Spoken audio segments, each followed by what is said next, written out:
Welcome. I'd like to begin, as is our custom, with a territorial acknowledgement. We acknowledge with respect that St. Jerome's University and the University of Waterloo reside and operate on the traditional territory of the Attawadron, Anishinaabeg, and Haudenosaunee peoples. Our university is situated on the Haldeman Tract, land Frederick Haldeman granted to the Haudenosaunee of the Six Nations of the Grand River in 1784, that includes 10 kilometers on both sides of the Grand River and extends to its source at Lake Erie. We give thanks for the privilege to work and live on this land, and we're committed to building respectful relationships with Indigenous people and communities to enhance our knowledge and learn how we can play an active role in reconciliation. And here at St. Jerome's and at the University of Waterloo, we're also grateful to our Indigenous Advisory Circle and the Office of Indigenous Relations at the University of Waterloo for their support in this work.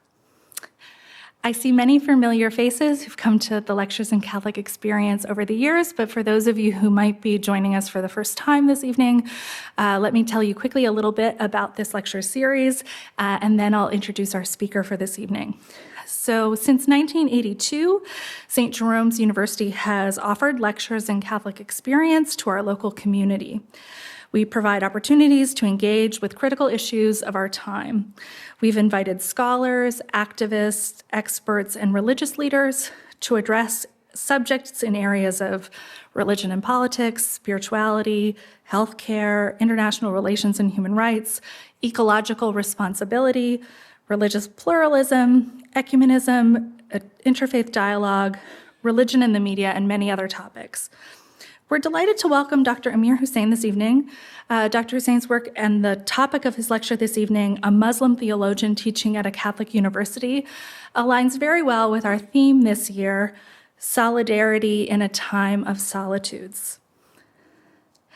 Amir is a professor of theological studies at Loyola Marymount University in Los Angeles.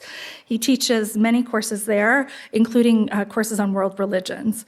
His own particular specialty is the study of Islam, focusing on contemporary Muslim societies in North America.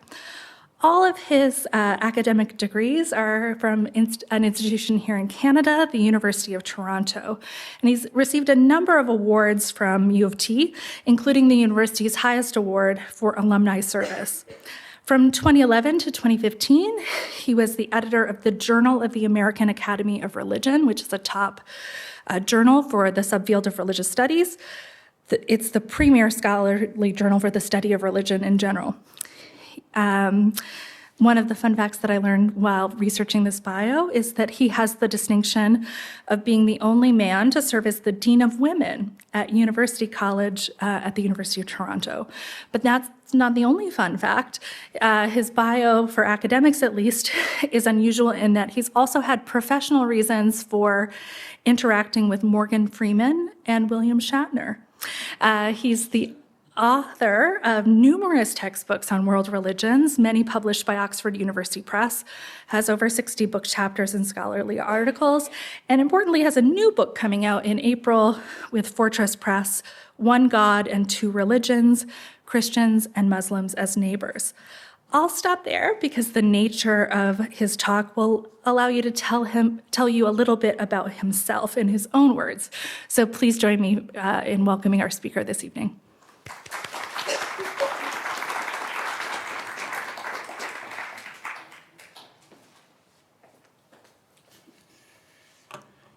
Good evening. Good evening. Thank you. I need that energy and feedback from you as well. Thank you all for being here. Thanks to Carol Ann for that lovely introduction.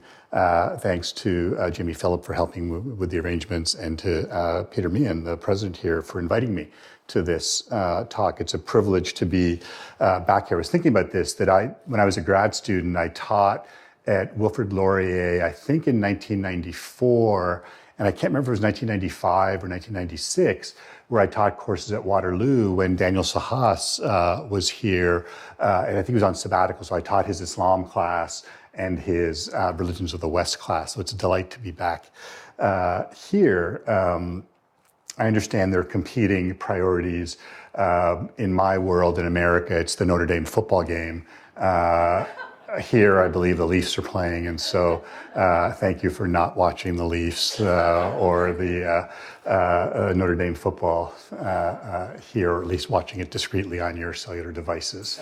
There, in a serious note, of course, I'm from Los Angeles, and so you've seen the fires there, which is like, where I am is okay, but 9 miles is the Palisades. I was just talking with Peter and Carol Ann about a dear friend who's a director of religious ed at Corpus Christi Parish in the Palisades, and that parish is gone. That parish burned. Her house burned. And so, like, you think about being a homeless migrant, and you don't think about people in the Palisades being homeless migrants, except there's people in the Pacific Palisades, one of the wealthiest neighborhoods in America, who are now homeless and migrants. So a thought for them would be very much appreciated. I wanted to start with this particular slide because this talks about the opposite of solidarity. It's great to be here for this lecture, solidarity in a time of solitude. I love that theme here. And this is what happens when you don't have solidarity. This, and many of you know this, photograph done by a Haida artist. I grew up in Toronto. I've lived in LA now for just as long as I lived in Toronto. And so you have connections as much with West Coast folks and West Coast nations as you do with the East Coast folks here. But this was the memorial on the steps of the Vancouver Art Gallery of the shoes of 215 children representing the graves from the residential schools there. And I start with this just for that sobering reminder of what happens when we're not in solidarity. This is where the lack of solidarity leads us. And yet it's not without hope. I think of one of my teachers, Sister Eva Solomon. So I teach at a Jesuit university. I am required, because I teach at a Jesuit university, to mention that I teach at a Jesuit university. There will be numerous examples of Jesuits that I will quote from. In May, you'll have Father Greg Boyle, who's a Jesuit, who will speak here. Please tell him that I mentioned the Jesuits, because otherwise he will beat me there. But I also understand that we have a number of founding orders at my university. We're Loyola Marymount University. The Loyola, of course, is the Jesuit, St. Ignatius of Loyola. The Marymount is the Religious of the Sacred Heart of Mary. But then the third religious order is the Sisters of St. Joseph. In LA, it's Sisters of St. Joseph of Orange. Here, it's the Sisters of St. Joseph of Sault Ste. Marie. And it's Sister Eva Solomon, who I've known probably for 40 years. Her dad was a great Anishinaabe teacher. She and her sister are both CSJ nuns. And so you think about, I showed you the image of the memorial for Indigenous folks. And here's Sister Eva, this marvelous, Indigenous woman who's a Catholic sister. And the work that she does is extraordinary. In my office, I have a medicine wheel that she made for me. It's funny to think in the last century there. And so it's people like Sister Eva, that give me hope here. And I'm extraordinarily privileged to work with a lot of really interesting folks. And so I put this slide up because it gives me street cred with my students. So yeah, I live in Los Angeles. And of course, yes, we all hang around with famous people there. I worked for 3 seasons with the gentleman in the middle, Mr. Morgan Freeman, on his show for National Geographic, The Story of God with Morgan Freeman. And I start with that, not simply or only to boast and show that, I hang out with people like Morgan Freeman, which of course makes me much more interesting than if I didn't do that. But to talk a little bit about his own journey there, that show, The Story of God with Morgan Freeman, was something that he wanted to do because he himself isn't particularly religious. He grew up in a Baptist sort of background, didn't really connect with that tradition. For him, it's the music. He owns this amazing blues club, Ground Zero in Clarksburg, Mississippi. If you want to ask me what's a religious experience for Morgan Freeman, it's sitting in his blues club, listening to the blues. That's his religious experience there. But he's a smart guy, and I think it was filming one of the Chris Nolan Batman films, the Lucius Fox character that he has in there. And they filmed in Turkey. And Mr. Freeman's a smart guy. So on his day off from shooting, he actually wanted to explore. Went to Hagia Sophia. When you're Morgan Freeman, you get a private tour of Hagia Sophia, in Turkey. And they took him to the famous dome where you have the mosaic of Jesus and Mary. And he says, and I can't do the voice, so I'm not even going to attempt to try and do the voice. He says, no, wait a minute. You told me that this was a Byzantine church. Yes, so it was built by Byzantine Christians. Yes. But then the Muslims conquered it. Yes. And then Constantinople became Istanbul. Yes. And then they turned it into a mosque. Yes. Why did they leave the image of Jesus and Mary? And the tour guide says to him, well, Mr. Freeman, Jesus and Mary are important for Muslims. And he just paused and said, oh, I did not know that. And if I didn't know that, what else don't I know about religion?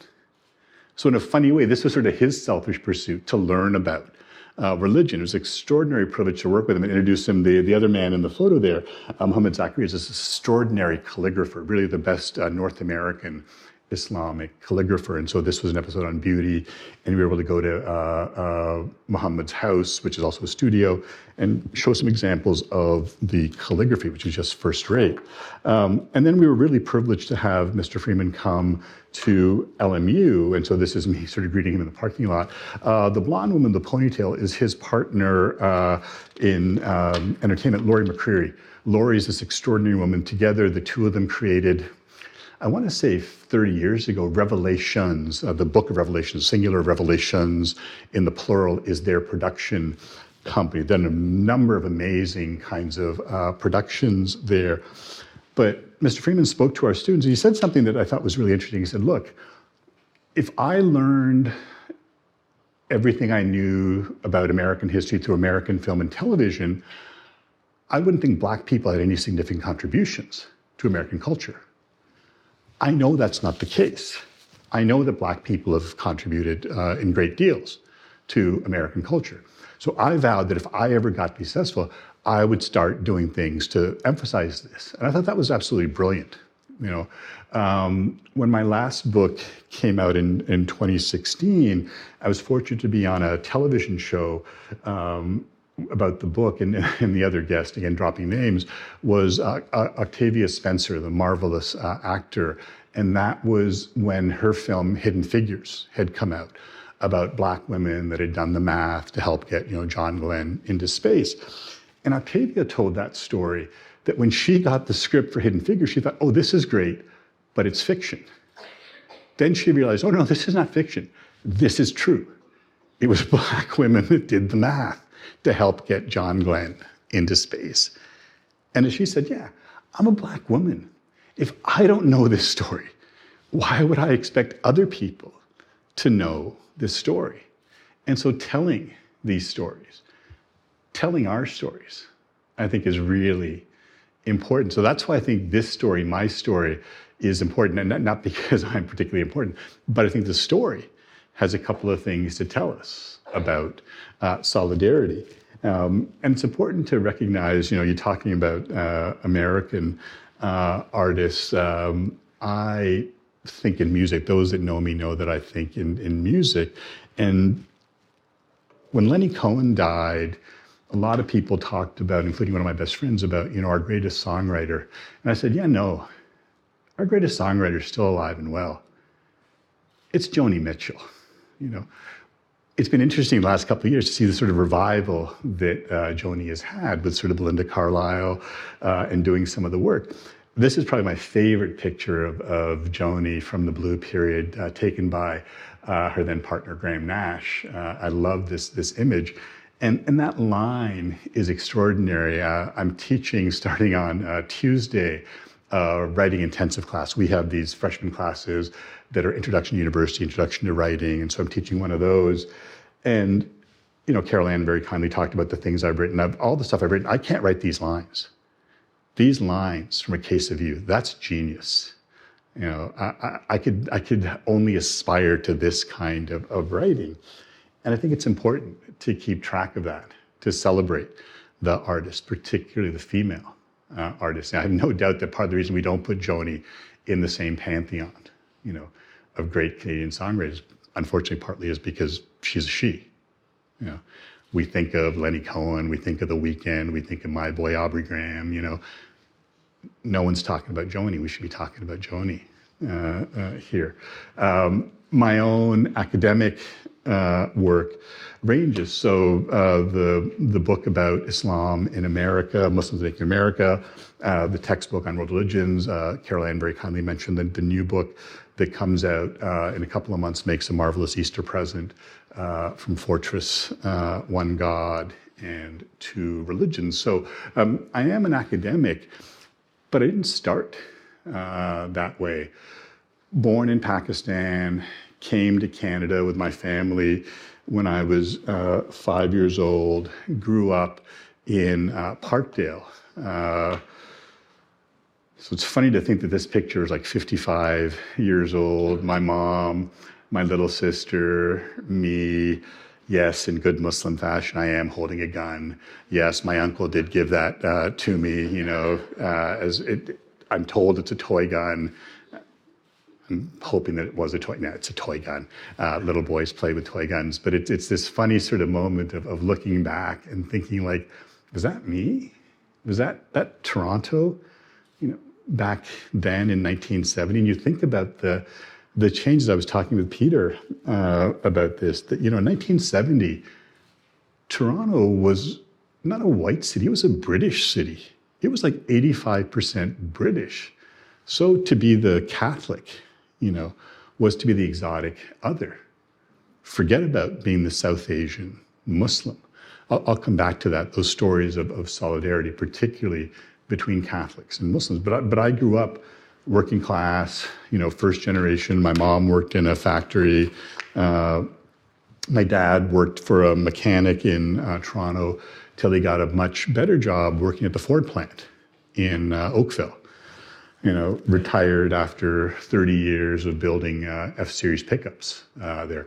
I spent summers in university and working at the Ford plant, building back when we still built F-Series pickups here in Canada there. And so that was my life. I always say to my students, there's two kinds of jobs in the world. There's the job you have when you take a shower before you start work, and there's the job you have when you take the shower once you're finished work.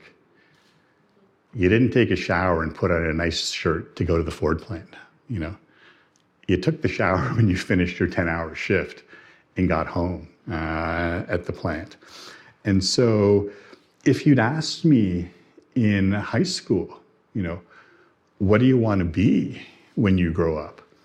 I would have said a doctor. A, because that was the smartest thing that I could think of.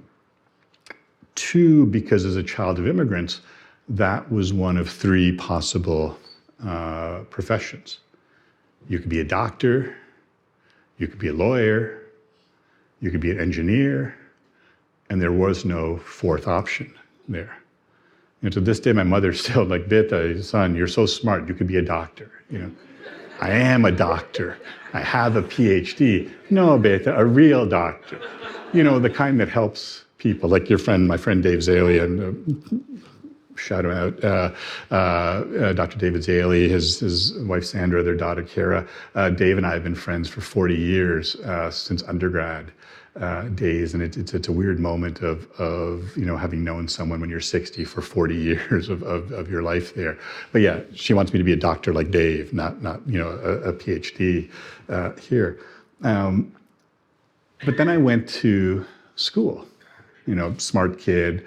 Went to U of T, and I love this picture, especially for my American audiences of University College, because it looks very Hogwartish there, especially with the clouds there. And extraordinary moment. I was talking to Peter about this, that when I got there as a first-year student in 1983, the principal was a man named Peter Richardson. Peter just passed away Monday on his 90th birthday. Peter was this extraordinary scholar of the New Testament, was an architect, then became a New Testament scholar, wrote a fabulous book about Herod the Great, and then from his training as an architect, wrote about Herod's architecture. Herod was one of the great builders in the world. So Peter's 2 books on Herod are phenomenal.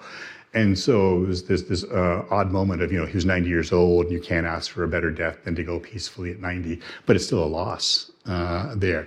And for years, the only job I wanted was to be principal at University College, so I could be like Peter Richardson, this extraordinary scholar.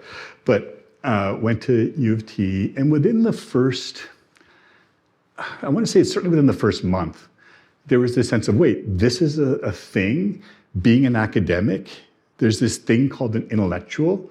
Like, you can teach people that actually like to learn. Like, if you'd asked me in high school, because first generation, both my parents had not gone to university, both my parents worked in factories. I was the first kid to go to university. And so if you said to me, do you want to be a teacher? I would have understood that as high school teacher. I would have said no, because I saw what my friends did to high school teachers, and it was not pleasant, But you get to university, and it was like, wait, the life of the mind? You get paid to read and write and think and talk about ideas? That's the job I want. How do I get that job? You need a PhD. What's a PhD? And someone very kindly explained that to me. It's like, okay, I guess I'll start doing that work. And I was extraordinarily privileged to have some amazing professors at U of T when I was going to school. That had nothing to do with me. It's just right place, right time there. And I was mentored by some of the greatest. And so for my PhD, Wilfred Cantwell Smith was really not just, I would say, the greatest Canadian scholar of Islam, like probably ever, but certainly the greatest Canadian scholar of religion. Set up the Institute for Islamic Studies at McGill, went to a little place called Harvard, was hired away to teach at Harvard, taught at Harvard for 20 years, came back to his native Toronto, where he and Muriel, his wife, both grew up, where they retired, and that's where I got to know him. I was a psych major, but with an English minor. And Jerry Bentley, and the picture behind him is his wife, Beth. Jerry was this extraordinary scholar of William Blake, hired by Northrop Frye, because Frye in the 60s had already moved on from Fearful Symmetry and Blake and wanted to do other kinds of things. So hired Jerry to teach. And I'll say more about Jerry and Blake, because that's really how I got into the study of religion. Psych major, English minor, studies in English that got me into the study of religion. But when I switched over to religion, worked with Wilfred, and then worked with an extraordinary Catholic woman, Jane McAuliffe. Jane is this amazing scholar of the Quran. At the time, she was the chair of the department at U of T, the Department of Study of Religion. Then she went on to Bryn Mawr University, where she was the president. When she retired from that, she was the director of the Kluge Center, which is the scholar center at the Library of Congress. She and her husband still live in DC, and extraordinary woman, Catholic woman, who's one of the great scholars of the Quran. You see her 6-volume encyclopedia of the Quran there. But she was one of those fabulous women that helped me to understand the work needed in academia. And it's one of these funny stories where it was a Friday night, and as a good PhD student, I was actually working on a Friday night, and I was thinking about something, and Jane had said something in a class, and I was thinking about it, and I came up with something, and I figured, I'll leave. And these were the old days before cellular devices, when you had like answering machines in your office.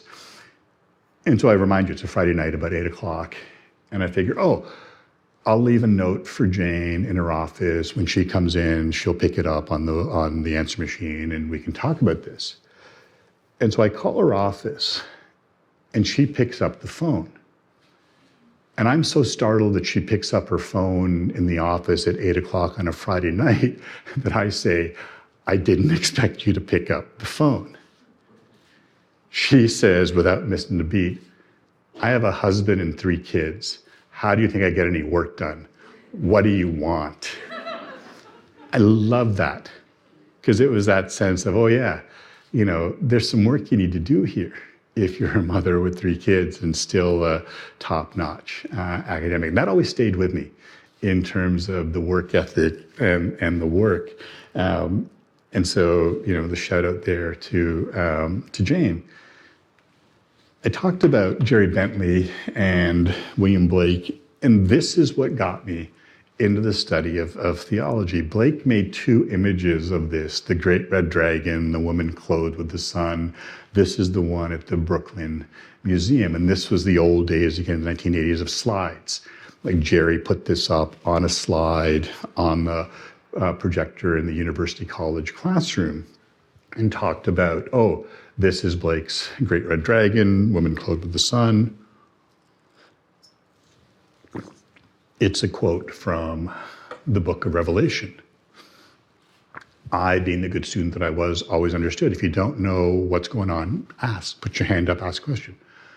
Professor Bentley, book of Revelation. What's the book of Revelation? He says, behold, I saw a great wonder in heaven. There's a woman. I'm like, no. What are you talking about? I was a Muslim. I didn't know the Bible. Never read the Bible. Never studied the book of Revelation. And so here's Jerry trying to explain the book of Revelation and its place in the Bible and what Blake is doing with this story about the woman from Revelation 12. So I go home that night, and for the first time, I pick up a Bible, and I start to read. I don't start from Genesis. I don't start from Matthew's Gospel, the opening of the New Testament. You see where I'm going with this. I start with Revelation. I start with Revelation 12. Behold, I saw a great wonder in heaven, a woman clothed with the sun. A woman clothed with the sun with the moon at her feet and above her head, a crown of 12 stars. Okay, that's a good hook. You started. The woman's pregnant. There's a dragon who wants to eat her baby, because if the child lives, the child will rule the world. I'm like, okay, you have my attention. Verse 7, there was a war in heaven. Michael and his angels fought. The dragon and his angels. I'm like, Michael, okay, I know the Quran. I'm a Muslim. Michael's an angel. We have Michael in the Quran. So I know about Michael as an angel. The dragon, angels fighting angels. The dragon had war in heaven. Why was I not told about this? My submission to you is that if you're trying to get young people, particularly young men, to read the New Testament, no disrespect, I don't think Matthew's genealogy is a page turner.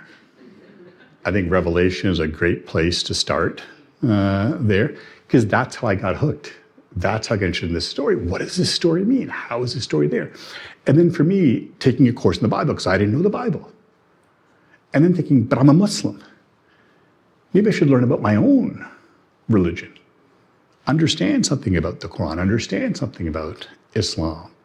And that's where I did that shift from an undergrad degree in psychology and English to a graduate degree in MA and then later a PhD in the study of Islam, focusing on the study of religion.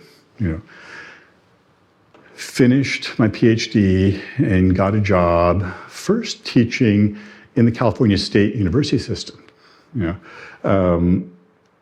Never been to Los Angeles, never thought I'd be out in LA. This was in the San Fernando Valley. And I loved teaching there. It was a large state school. A lot of the students were like me, first generation. I loved teaching there because this was me. These were kids whose parents were farm workers, whose parents were gardeners, whose moms, were the maids in the hotels, and they could be teachers, accountants, lawyers, doctors. Astonishing to be able to do that kind of work. But every year, more students, fewer resources. The California State University system, as the name implies, depends on the California state budget, which in good years was great. in bad years, and I say bad years because like 30% of our budget was based on personal income taxes. Dot-com boom, we were doing great. Dot-com bust, not so well. Every year, more students, every year, fewer resources. And then we brought in a new chancellor. So there's like 23 campuses of the Cal State University system. They're all individually run, but there's a chancellor's office that coordinates them all. And they brought in a new chancellor. It's funny from what you remember from 20 years ago, because he very publicly, in his first address as chancellor, said, and I quote, "I see the California State University system as creating educated workers for the California workforce." And I thought, I thought I was trying to create educated citizens for the world, not workers for California. Might there be a place that is teaching educated citizens for the world? Don't get me wrong, working class, I want the students to get a degree and get a job. But the point of the exercise isn't vocational. I'm not teaching you how to be an accountant so you can get nothing out of being an accountant, but I'm not teaching you how to do that so you can then go on and do that work. I'm teaching you how to understand, how to think, how to reason, so you can have whatever job you want. Is there a place that does this? And it was funny because I was talking about this with a colleague of mine who happened to teach at this Catholic Jesuit university, Loyola Marymount University. Says, we have a position coming open for someone in Islamic studies. Might you be interested in that? And I'm like, yes, I very much would be, because you got a sense of the Catholic Jesuit university. I'll say more about that in a second, but it was fascinating being in LA and connecting back with this lady that I'd met in Revelation 12 with Blake. Because of course in LA, that's La Virgen, the Virgin of Guadalupe. The same textual referent. Revelation 12, behold, a woman clothed with the sun, with the moon under her feet, and above her head a crown of 12 stars. And so it was this fascinating moment, being at Cal State Northridge, teaching there in a religion department. They had a great Chicano studies department. So I think that's where I first came upon this image, because of the influence in Latinx now, Latina culture in Southern California, but then the particular Catholic culture there. Moved from a state university to a Jesuit university. If you'd asked me when I graduated with a PhD from the study of religion from U of T, do you see yourself teaching in a Jesuit Department of Theology? My answer would have been no. My second question would have been, who are the Jesuits? Why would I be in a Catholic university? I'm not Catholic. I'm not even Christian. Why would someone who's not a Catholic be in a Catholic university? Then you get to this place, and the appeal was that liberal arts piece. This idea of trying to create educated citizens for the world. Using the language of one of the superior generals of the Jesuits, to create men and women for others, to go out there in the world.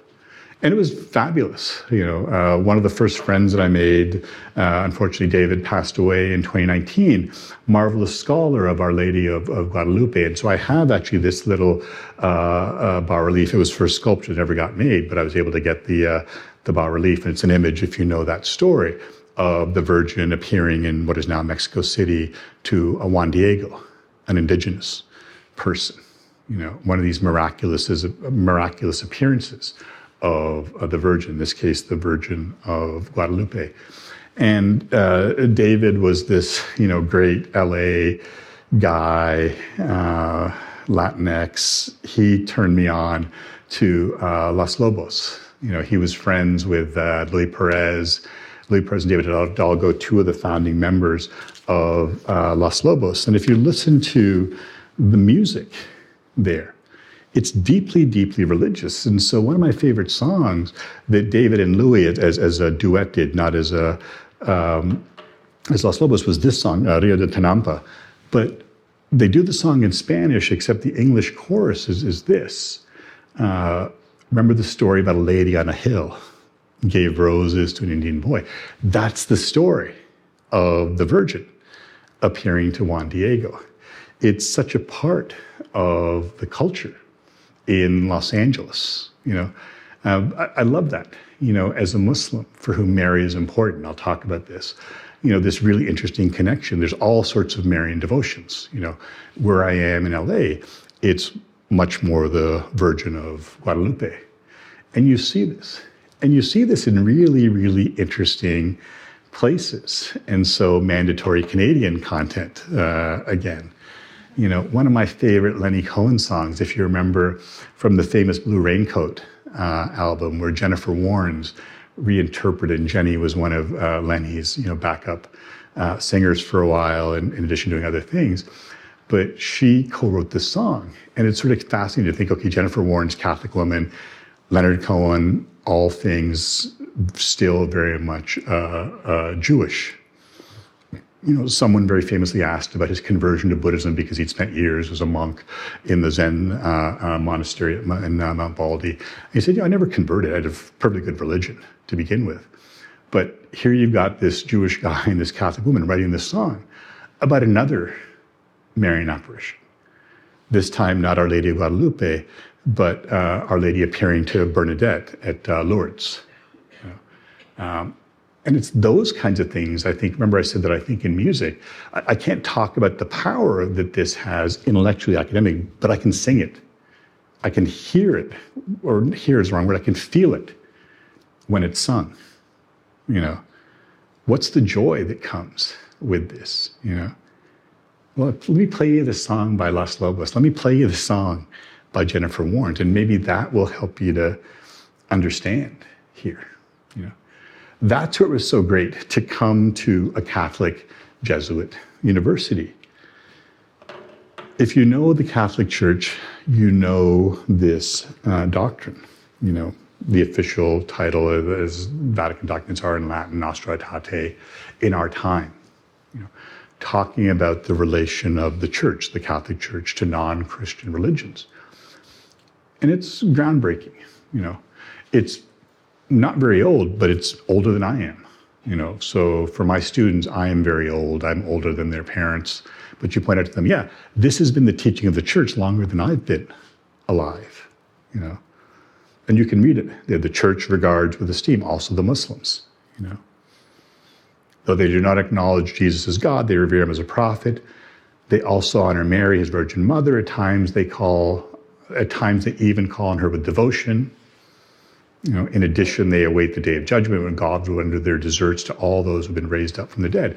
And so this notion of what's the connection between Catholics and Muslims, well, this is the official church teaching there. So it's really powerful for me as a Muslim to go to a Catholic university, precisely because it is a Catholic university that has this teaching about the relationship between Catholics and non-Catholics. And then at a Jesuit school, the Jesuit Society of Jesus and Mary, Society of Jesus, as early as I think their 34th General Congregation in 1995, came up with these points, which I think is really important. So this is, the Jesuit order within the Catholic Church, saying, okay, we're going to have interreligious dialogue. We're going to set up an institute at the Gregorian University, which is the Jesuit university in Rome. We're going to make the house in Jerusalem a center for study with Jews and Muslims. This is really crucial. I was talking with Peter about this, that if you look at the Jesuits now, the largest concentration of Jesuits is now in India. The second largest is now in Africa. Indian Jesuits and African Jesuits make about half the Jesuits. In India or in Africa, comparative theology is a necessity. It's not a luxury. Here, in the North American context, we can say, we don't have time for comparative work. We got to do systematics. We got to do historical theology. We got to do Christology. I'm not saying that those aren't things you have to do. Of course you have to do those. We don't really have time for the comparative. If you're in India, you got to do comparative theology. If you're in Africa, you have to do comparative theology.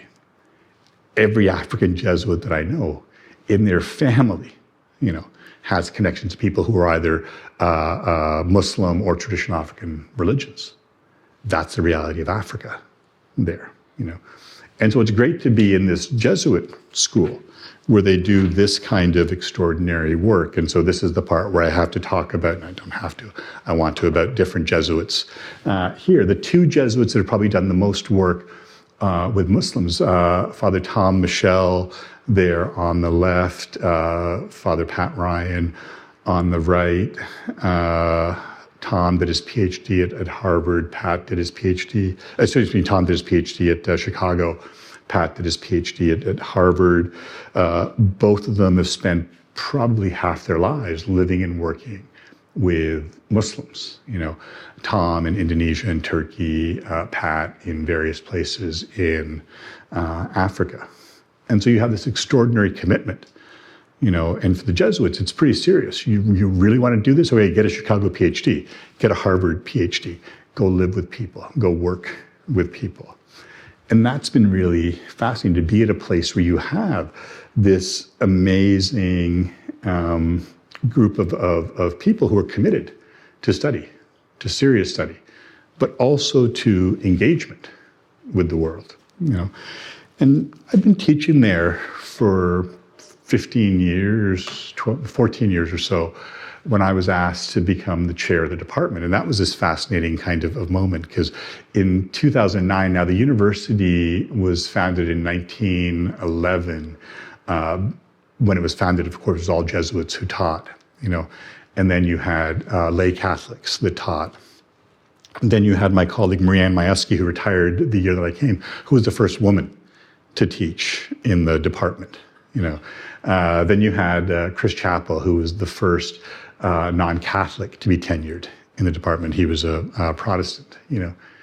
2009, I was the first non-Christian to be tenured, in the theology department. So almost 100 years after the university's founding. 2020, I became chair of the department, which was fascinating for some of my colleagues, who thought, this is great. You've got a Muslim as chair of the theology department. Other colleagues, not so much. You have a Muslim that's chair of the theology department. How can you call yourself a Catholic university? And then you start thinking about, the Muslim is the one that's actually engaged in the mission of the university, because the Muslim values this mission and wants to try and not just preserve the mission, but grow that mission. I was the one that hired more Jesuits to teach in my university than any of the chairs before me, because again, you think this is important here. And so the opportunity for me came in 2020 to be, when I became chair of the university, to do the spiritual exercises, And it was really interesting because I'd heard about the spiritual exercises ever since I got to the university. The image of the gentleman there is Father Randy Roche. He was my spiritual director. He's the university chaplain there at LMU. And we talked about this. It was something that St. Ignatius had done. And the Jesuits do this as a 30-day retreat. Most of us don't have the luxury of being able to do a 30-day retreat. I wouldn't even begin to think to ask my wife if I could have 30 days off and go on retreat and do this, So how do you do this? Well, you do what the Jesuits talk about as 19th annotation. How do you do this when you aren't able to take 30 days off? And you spend not quite a year, but almost a year meeting once a week with your spiritual director. And he's the first one to say, I'm not directing you, God's directing you in this. I'm just here to help the process along. But I'd always wanted to do this. And it was when I became chair that I said, okay, I need to do this because I need to have some sort of grounding in myself, because as department chair, you deal with all sorts of things that you don't have to deal with as a faculty member, including issues about your faculty who you think are marvelous, and sometimes it's revealed that they're not so great there. And what do you do with this? How do you put this? Where do you put this? And it was really interesting because Father Randy said, okay, well, how do you want me to do this? And I said, what do you mean? He said, well, I've had a couple of folks who are not Catholic and a couple of folks who are not Christian who've wanted to do the exercises, and I can sort of adapt it in different ways. Like, no, don't do that. Just give it to me the way you would to someone who's Catholic, And so for those that aren't familiar with this, part of it is, spending time studying different biblical texts, reflecting on certain kinds of things, keeping a journal, and then once a week meeting with your spiritual director and talking about what that week has been for you. And it was really fascinating because I'd studied the New Testament as a graduate student, but being asked to reflect theologically on those texts, especially some of the texts around Easter, some of the texts around Good Friday. For Muslims, Jesus is an important figure, but Jesus isn't God. Jesus isn't crucified. For Catholics, of course, Jesus is God. Jesus is crucified. So to begin to start thinking about, okay, what must this read like? Not through my Muslim eyes, but through Catholic eyes. How do you try to make sense of this? It was an amazing experience here. And so for those that are thinking about any kind of work in this regard, I can't recommend this enough. The 19th annotation of the spiritual exercises doing this kind of work, I think is really crucial. But there are moments of this, and I remember talking to Father Pat Ryan about this, saying, okay, why does reading Ignatius's work seem so Muslim to me? And he says, well, you have to understand, Ignatius comes out of a world in medieval Spain that's a couple of generations after the Reconquista, after Spain sort of purged itself from its Jewish and Muslim heritage. And so you're reading some of these things, and it's like, this is really fascinating because as a Muslim, I can get into this, in some of the mystical kinds of ways of understanding this. And that made me start thinking about, what's the history of this kind of work? That it's not as if in 1965, the Catholic Church decided, okay, this is going to be our relationship with Muslims. They've had that relationship literally for centuries. And so I can't remember when it would have been. It must have been 2012, 2013 or so. I was asked by the Franciscans, and I first met Brother Robert Lentz, who was this marvelous Franciscan iconographer, to help them because they were going to do a thing in preparation for 2019. 2019 was the 800th anniversary of the encounter in 1219 between St. Francis of Assisi and the Muslim Sultan, Al-Malik al-Kamil, during the Fifth Crusade. And it was marvelous to think, okay, here is an order, the Franciscans, who they've been around for 800 years. But the Franciscans have never existed as an order without the dialogue with Muslims, going right to the founder, St. Francis. And so for this documentary, Brother Robert did this marvelous icon, and you sort of see St. Francis and the Sultan kissing in heaven. In the Islamic tradition, you have flames over the heads of holy people. In the way that in the Christian tradition, you have the halos there. And so it was this marvelous kind of thing. And so I got to know Brother Robert, as I said, in 2014, 2015, whenever we first met, so for a decade or so. And he did these marvelous icons. He's an extraordinary icon writer. And I kept asking him to do an icon for me. And finally, he was able to do one. And he did this icon, which was so powerful for me. So this is actually in my office. It's Our Lady of the Quran. And you see Mary holding the infant Jesus. You see the sort of flames of their heads. I love the way he's done this because in so many icons, Jesus is a man. He's not a little boy. And it's like, no, he's a little boy. You got the chubby cheeks, but you can see like in the eyes, the sort of, what's to come there. The Quranic story in the 19th chapter of the Quran has Mary give birth to the child under a palm tree. And so you sort of see the palm tree. Brother Robert put 3 dates. I think there's a significance to 3 in the Christian tradition. So I think that, there's something there that he's done. What surprised me was the calligraphy that he chose at the bottom. Because, of course, I know enough artists to say, I'm not going to manage them at all. I'm not going to tell them what to do. It's like, Brother Robert, will you do an icon for me? Will you write an icon for me? And you do whatever you want. And what was interesting was you can see at the bottom in Arabic this line, which I've translated for you. And if I didn't have the tagline Quran, and I said, oh, and I sometimes said this to my students, so this sentence, oh Mary, surely God has exalted you, purified you, the same verb in Arabic, exalted you above the women in all the worlds. It's an interesting phrase because the Quran often uses the phrase Rabb al-Alameen for God, Lord of all the worlds.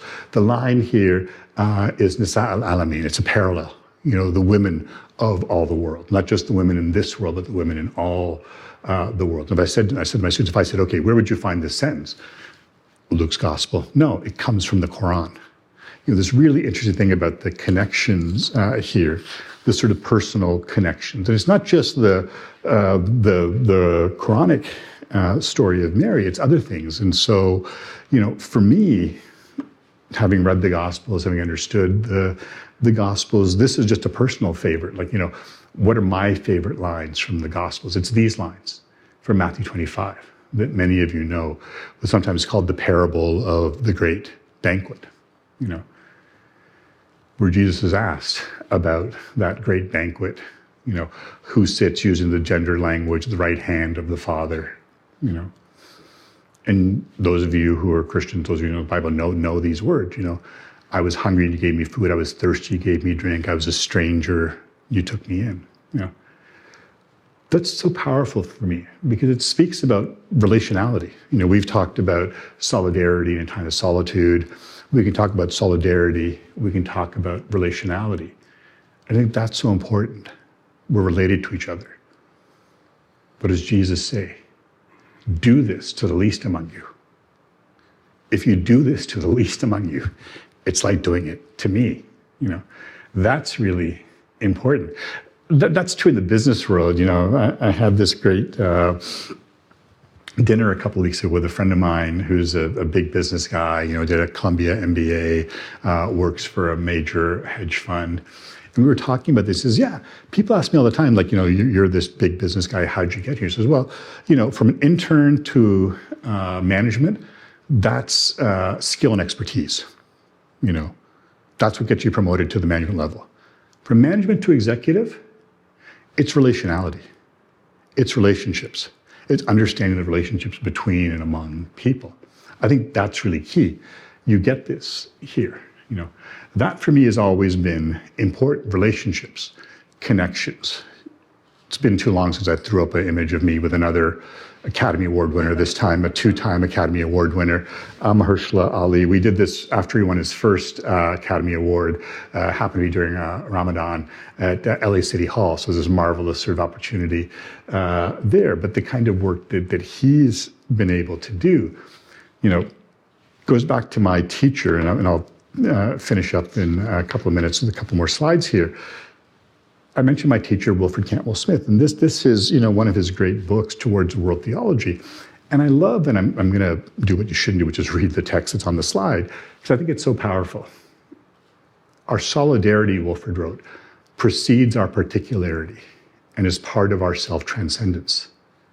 The truth of all of us is part of the truth of each of us. It is self-consciously we who differ. I love that. The truth of all of us is part of the truth of each of us. We're connected to and with each other. It's really important, especially for Catholics and for Muslims. When I speak in American context, I always say if there's one group that should understand the experience of American Muslims, it's American Catholics. Because 200 years ago, this was you, the foreigner who comes to this country with their homegrown hatreds, their bizarre languages, their even more bizarre religious rituals, their foreign princes across the sea. Some of you know this cartoon, Thomas Nast, 1871. If you can see the subtitle, The American River Ganges, sometimes known as The Priests and the Children. You see the good Protestant boy. You can't tell, but the book in his coat is a Bible, because of course the Catholics don't read the Bible. But he's warding off, the bishops whose miters are crocodiles, from protecting the children, warding off the bishops. There, this was the way in which Catholics were portrayed. This predatory threat to the good Protestant community here. It's exactly what I was talking about when I was talking about Toronto in 1970. One of my dad's oldest friends who just died last year, this lovely Italian guy that worked with him on the line at Ford, Bob DeAngelis. Bob talked about being spit upon in Toronto, for the crime of being an Italian Catholic. And you think about that connection, I think, in a white Protestant British city, to be Catholic was to be the exotic other. In 1970. There's work ahead of us, a lot of work. And I've been delighted and privileged to be part of that and part of it here. And I end with this slide, not just because I love Paul Simon as an extraordinary songwriter, but this song, it talks about the work, and it's work. And it's work every day. It's hard work. It's easy to give up that work. But you got to keep doing that work, because that's what keeps us going. Our connections to each other, our connections with each other, our solidarity with each other. Thank you.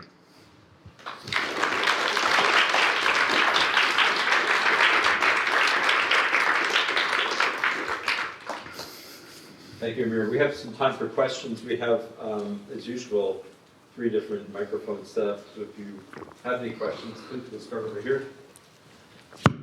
Hi, thank you for your talk. I'm just wondering, at your university, if you had a discussion or you took that as an opportunity to discuss with your faculty what happened in the aftermath of Ratzinger's, comments on Prophet Muhammad and how that caused a rift between the Catholic and Muslim worlds, and what did you kind of try to mix that in your campus?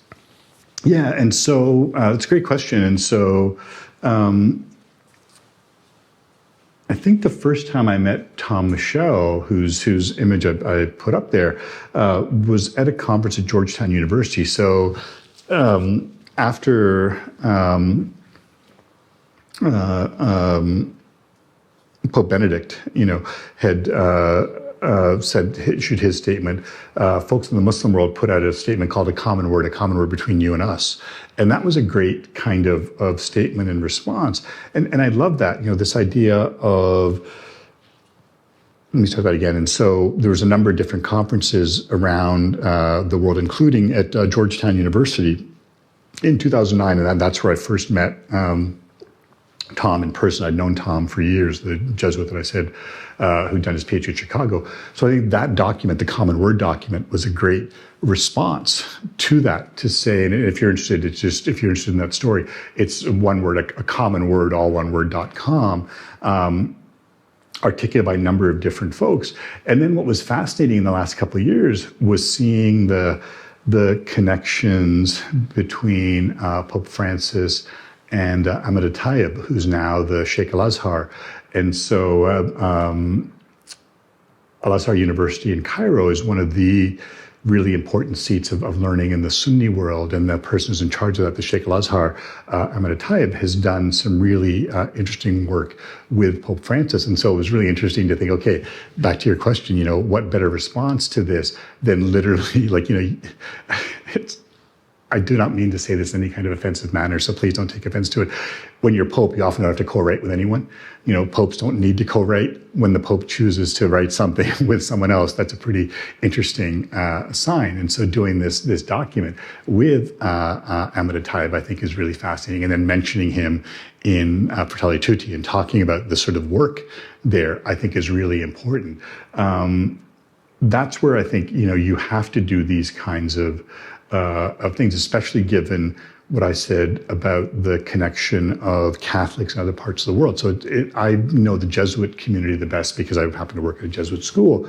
But I was talking with Peter about this. It's the same thing in other orders. I was last year having dinner with Father Darren Diaz at the Toronto School of Theology at the Aquinas House, which is the Dominican house there. And it was fascinating because I had dinner with 6 Dominican priests. 3 of them were Indian, 3 of them were African. None of them were European Dominicans. And so I think that same kind of connection, like you have to engage this in a way that you may not have to if you're in other parts of the world.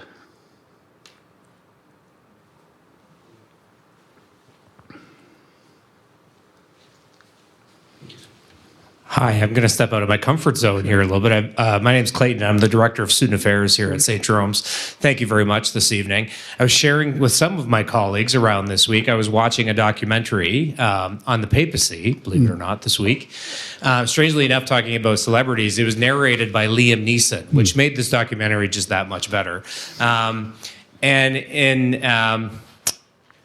In this meaning of solidarity that we've been talking about, I was hoping you could either confirm this or correct me. But I thought in the documentary shared something very special that at the Church of the Sepulchre in Jerusalem, the keys to the church are guarded and held by a Muslim family, and a generation of Muslim family. And what struck me by that was they interviewed the man. This is a little bit older of a documentary, but they interviewed the gentleman, and he talked about what it meant to him to open those doors every day. And I knew this talk was coming this week as well. And that just really struck me.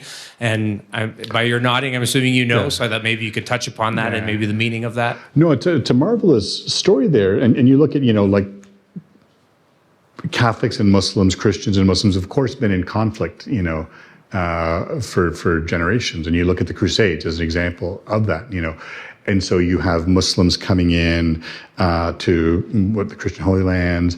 You've got all the sort of battles and things there. But this marvelous example of cooperation there, and part of that has to, to be honest, part of it has to do with the conflicts within Christianity, where you've got the Catholics, the Greek Orthodox, the Armenian Orthodox, the Ethiopian Orthodox, who's going to have supremacy here, having the keys to open up the church, connotes a certain kind of superiority. And so, let's give it to someone who wasn't there. But the fact that it's been held for generations in this Palestinian Muslim family, I think that shows exactly that kind of relationship here. Tom Michel, who I talked about before, tells this story, which is really marvelous. He spent a lot of his time in Turkey, and he goes to this sort of, rural place in Turkey, and he's working sort of at a church, and he's in the little house that they have for him, and he goes off to the church and comes back, and someone's like done his laundry, and he's like, owls? Like, what's this? Goes off the next week, comes back, and someone's like made him dinner and like stocked his fridge full of food. And so he's like, okay, I got to figure out what's going on. Clearly someone's coming into my apartment and like, cooking for me and cleaning for me and doing my laundry and everything. So the next week he decides to stay at home to see who comes in. Door opens and these 2 Turkish women from next door come in. And they're sort of startled to see him, and he sort of talks to them, and he talks to them, and he's able to speak Turkish, talks to them in Turkish. And he says, well, why are you doing this? He says, well, because I'm, we're your neighbors, we're doing this. He's like, but you know that I'm a Catholic priest, right? And the woman says, we're doing this because you are a Catholic priest.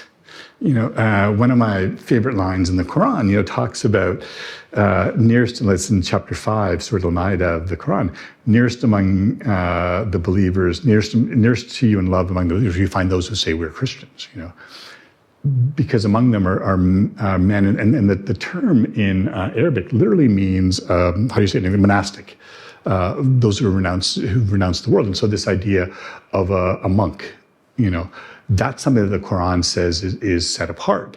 And so to me, that's the best case, kind of interaction there, that kind of connection of what do you do with this, Palestinian Muslim family that has these keys.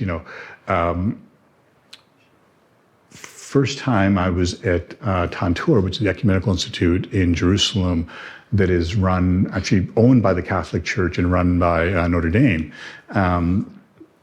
It's fascinating to see, here's this Catholic center, and it's on the road between Bethlehem and Jerusalem. You can walk to Bethlehem, from the center. And most of their staff are Palestinian Muslims, And I think exactly it's that kind of interreligious cooperation. You have to work together. And I think sometimes we don't see those stories. I didn't know the story of St. Francis and the Sultan, because I didn't know the Franciscans until they asked me to come in and talk about this. And it's this is fascinating to think, okay, now again, it's during a crusade, but here's Francis before he's St. Francis, before he's the founder of the Franciscan Orders, he's just Francis, wants to have this dialogue, with Muslims, which I think is just extraordinary here.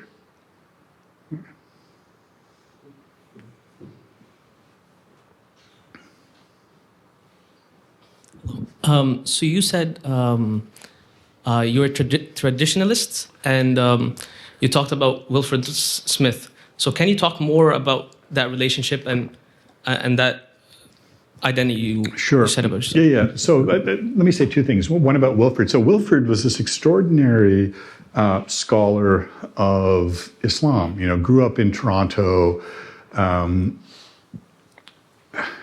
His family had money. His dad was a business guy, so they did what people often did, like the grand tour.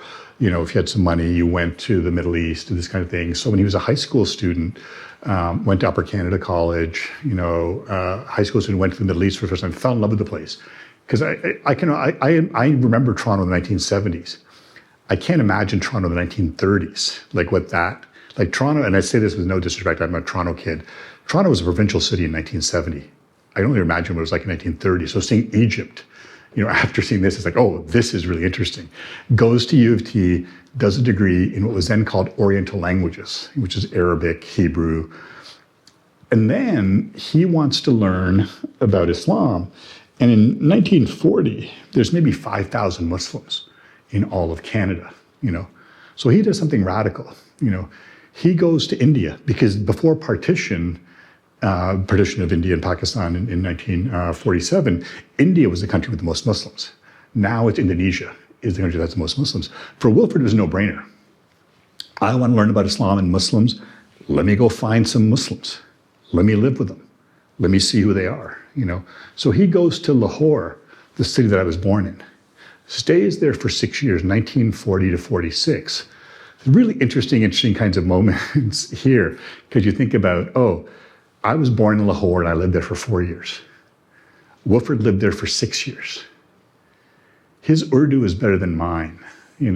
Urdu is like British English, and it's completely inflected by caste and caste and all these kinds of things there. My Urdu is gutter snipe. His was like the proper Lucknow accent, kind of Urdu there. In 1943, gives a dissertation to Cambridge, the leading Islamicist of his day, Sir Hamilton Alexander Gibb, basically arguing from Marxist principles that the British should leave India. This is 1943. If you know the British education system, Oxford is sort of the intellectual heart, and Cambridge really is the political center. Like the politicians go to Cambridge, the academics go to Oxford there. Not surprisingly, Gibb fails his dissertation. How impudent to suggest that the British should leave India, even though it's the right thing to do. 1947, the British leave India. Wilfred leaves in 46, comes back to Lahore in 48. With independence, India getting independence from Britain, partition, the separation of India into India and Pakistan, horrific violence. By conservative estimates, at least 500,000 people killed.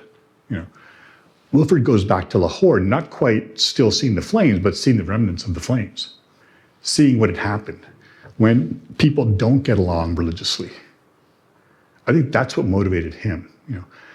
goes off to a safety school, Princeton, writes a second dissertation that no one reads except 10 of us, that's never published on the Azhar Journal. So his PhD is actually from Princeton. It's not from Cambridge. Goes on to McGill, sets up the Institute for Islamic Studies, then goes to Harvard. So anyway, Wilfrid, this extraordinary sort of scholar, Calvinist Protestant, often said that I have more fun keeping the rules than most people have in breaking them. Like, when he was living in Pakistan, and even when he was going to parts of the Muslim world, he'd be offered alcohol because, of course, he's a white European, is wrong word, he's a Canadian, of course, but, in the imagination, he's a white European guy who drinks, And he was like, yeah, no thanks, we're Wahhabis, like, I don't drink. And so this really interesting sort of moment of here's this guy who was very conservative in his own sort of Protestant Christian understanding, and yet incredibly expansive in terms of the world, understanding the world. And, part of Wilfrid's gift was language. Part of it was, like the class. So what I mean by that is you went to high school at Upper Canada College at a time where every educated boy, and it was only boys then, learned English, French, Greek, and Latin. Then you go to university and you learn Arabic and Hebrew. Then you go live in Pakistan and you study Urdu and Hindi, Sanskrit, Then you travel to other parts of the Muslim world. And so, just off the top of my head, Wilfrid could talk to Muslims in English, French, Arabic, Turkish, Persian, Urdu, and probably something else that I'm missing. Oh, Indonesian, Bahasa Indonesian. You cover pretty much a huge swath of the Muslim world being able to speak those languages. To understand people, that it's not about, here's this text, it's how do these people live it? How do they understand it? What's going on here?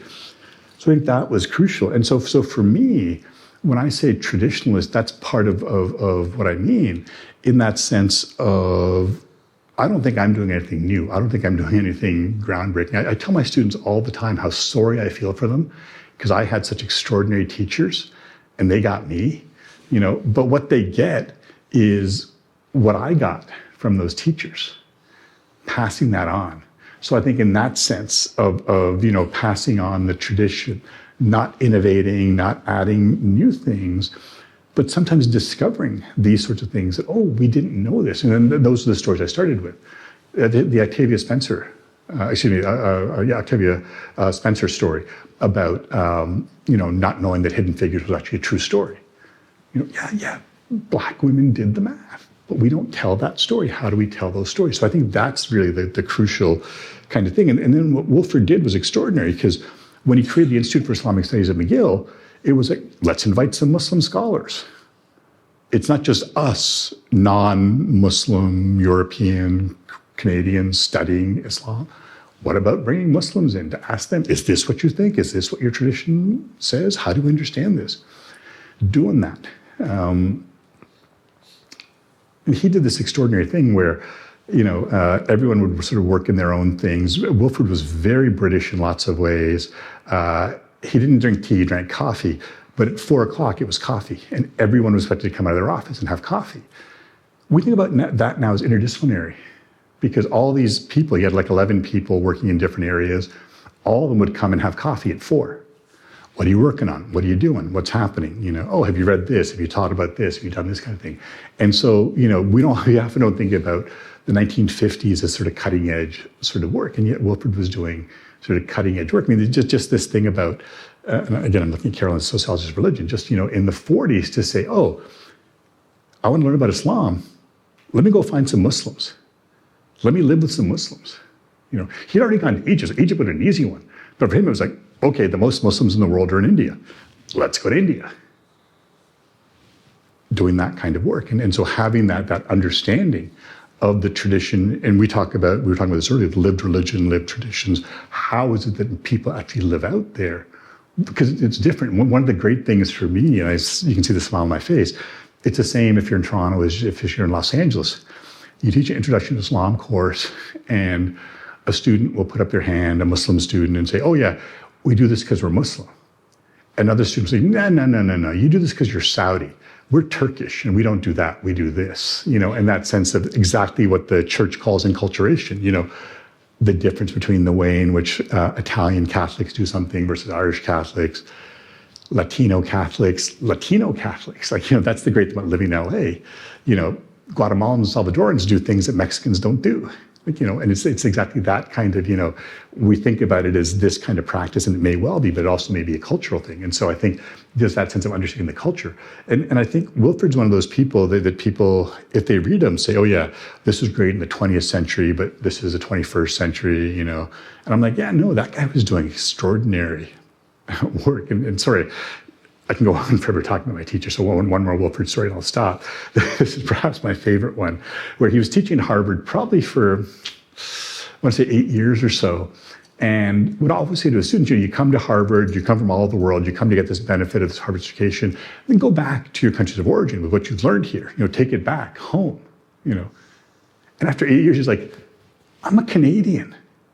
Why am I not in Canada? Why am I teaching American students at Harvard? So he doesn't even think about it. He leaves Harvard, goes to Dalhousie, sets up a program at Dalhousie. Harvard doesn't like it when one of their star faculty leaves Harvard. I haven't asked Wilfrid about this. I'm pretty sure there was a gun and a bag of money on the table. I don't think it was the Godfather line about either his brains or his signatures on the contract, but I'm pretty sure there's something like that because Wilfrid comes back to Harvard. Finish with victory at Harvard, but just that kind of thing, and just like the moral quality of the man. Like for him, it was always a question of morality. Like the British leaving India was the right thing to do. It was wrong. It was morally wrong for the British to be in India. We didn't talk about this because I was working on my dissertation at the time, and you never talk about failed dissertations with PhD students because that's, it's like the Scottish play, for actors there. I have no doubt that Wilfrid knew that his dissertation would be failed, but he turned it in anyway because that was the right thing to do, to say this, it's extraordinary, because you fail your dissertation, you're done. You had to go to a different school. When you're Wilfrid, you're able to go to places like Princeton. Pretty fine place to go to school. As a second option there. But extraordinary person. And so I think for me, it's that kind of thing. Like, are you doing the thing because it's the right thing to do, rather than this is expedient, or I might get a raise, or this might help out my career. That's not the point of the exercise. The point of the exercise is: are you doing what's right? Are you doing what's important?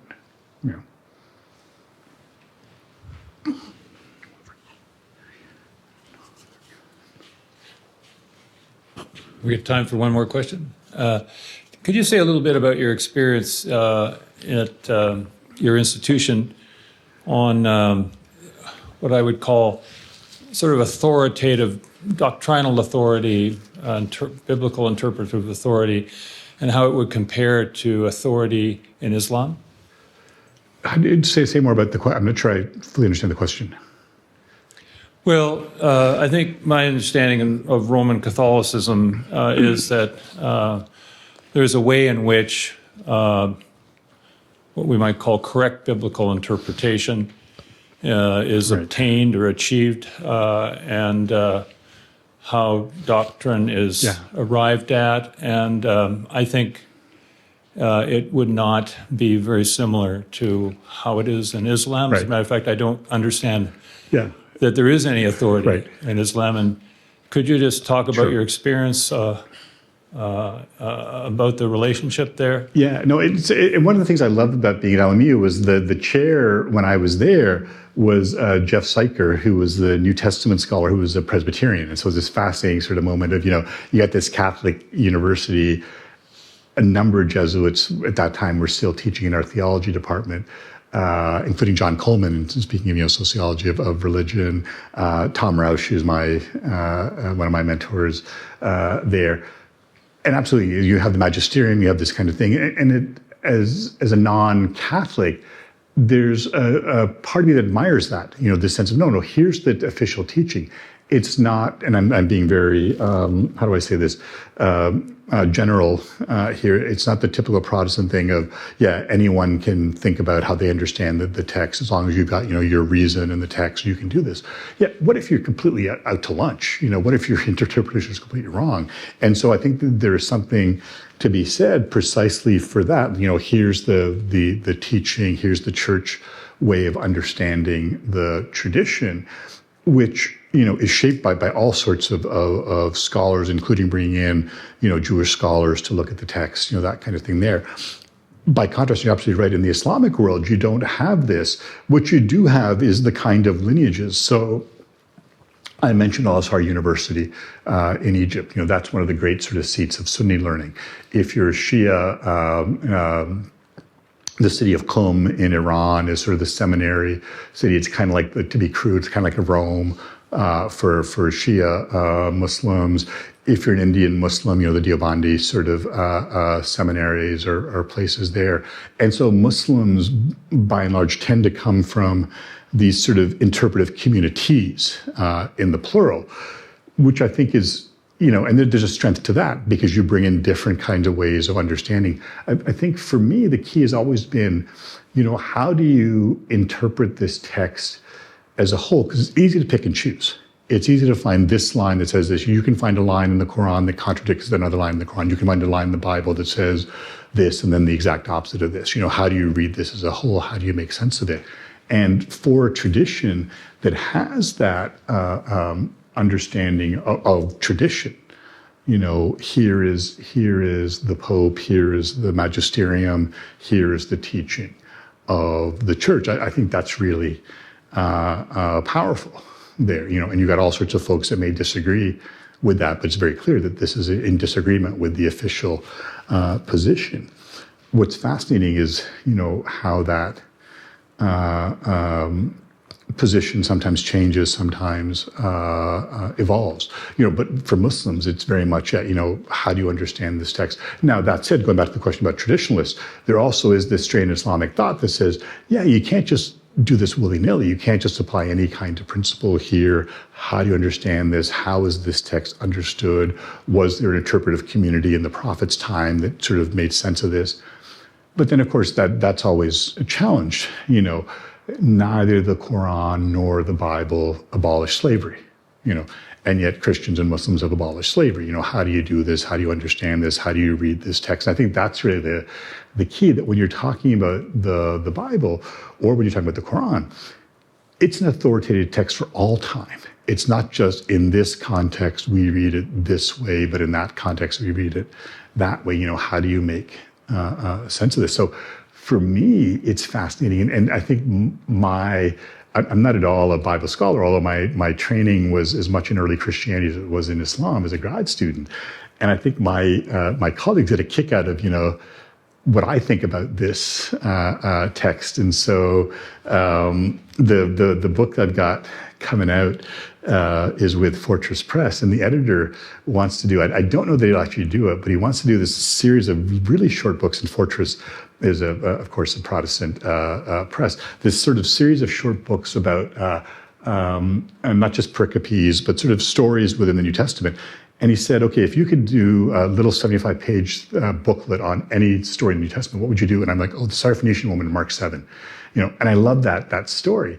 And I think he gets a kick out of, what would we like to have a Muslim write a commentary on this? Now, it's not in any way authoritative. It's just, what do I think of this story as someone who understands the text and can make his way through the Greek text and do this kind of thing there. I think those kinds of things become really fascinating.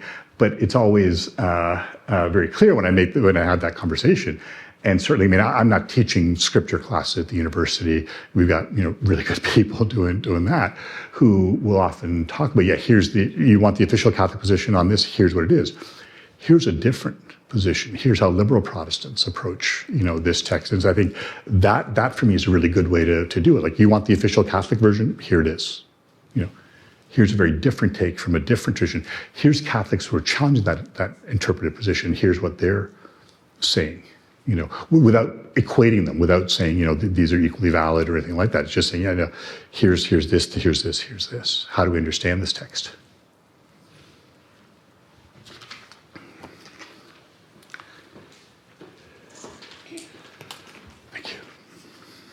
Please join me in thanking our guest speaker, Amir Hussain.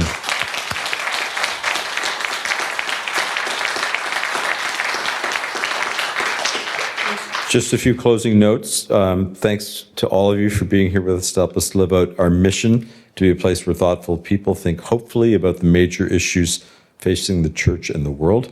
Thank you to our facilities team for setting up tonight's space, to Pam from our food service provider for this evening's hospitality. There is still more out there, so please enjoy. And finally, please join us for our next lecture in Catholic Experience on Thursday, February 27th, when our speaker, author Gary Adler Jr., will speak to us on how Catholics govern, examining the religiosity and policy preferences of local government officials. I hope you can be with us. Thank you.